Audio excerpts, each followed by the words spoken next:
Hi friends, welcome to Telugu defence news.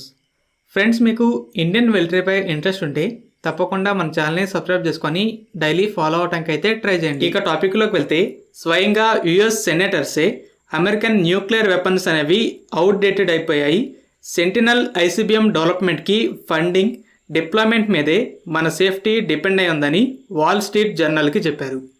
వాళ్ళు ఏమంటున్నారంటే, minute man 3 ఐసీబీఎంస్ అనేవి 50 సంవత్సరాల నుండి సర్వీస్లో ఉండి బాగా పాతబడిపోయాయి, సెంటినల్ వీటిని రీప్లేస్ చేయాలని చెప్పారు.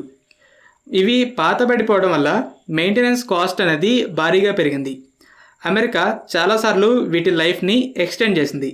అయితే 2030ని దాటి వీటి లైఫ్ని ఎక్స్టెండ్ చేయడం పాసిబుల్ కాదని చెప్తున్నారు. అయితే సెంటినల్ 2031 కానీ అంతకన్నా ముందు సర్వీస్లో జాయిన్ అవ్వడానికి అవకాశాలు లేవు.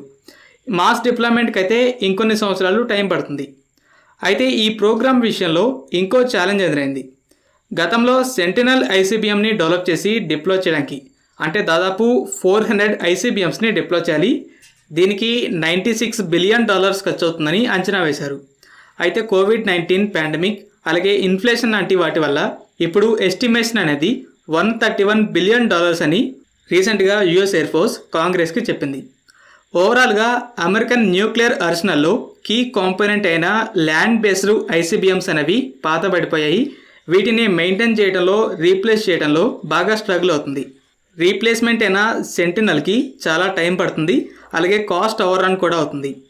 ఇంకో పక్క అమెరికాకు ఉన్న 3 న్యూక్లియర్ కేపబుల్ ఎనిమీస్ కూడా న్యూక్లియర్ ఆర్సెనల్ని ర్యాపిడ్గా మోడర్నైజ్ చేసుకుంటున్నాయి. రష్యన్ టోపోల్ అనేది మినిట్ మ్యాన్ 3కి కౌంటర్ పార్ట్. అయితే దీని రీప్లేస్మెంట్గా RS-24 యార్స్ 2010లోనే సర్వీస్లోకి వచ్చింది. వీటిని పెద్ద సంఖ్యలో డిప్లాయ్ చేసి లాస్ట్ మంతే టోపోల్ ఐసీబీఎంస్కి పూర్తిగా రిటైర్మెంట్ ఇచ్చింది. దీంతోపాటు UR-100N అలాగే R-36M అనే లిక్విడ్ ఫ్యూయల్డ్ ఐసీబీఎంస్ని రీప్లేస్ చేయడానికి లాస్ట్ ఇయర్లోనే RS-28 సార్మాట్ వరల్డ్స్ హెవీయెస్ట్ ఐసీబీఎంని కాంబాట్ డ్యూటీలో డిప్లాయ్ చేసింది.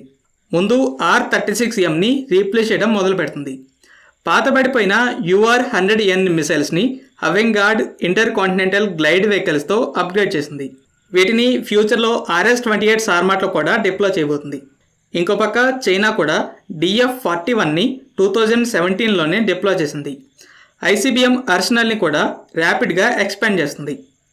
నార్త్ కొరియా అయితే గత 10 సంవత్సరాల్లో హవసాంగ్ 13, 14, 15, 17 4 రకాల ఐసీబీఎంస్ని డిప్లాయ్ చేసి అలాగే country's first solid fuelled ICBM Hwasong 18ని కూడా మల్టిపుల్ టైమ్స్ టెస్ట్ చేసింది.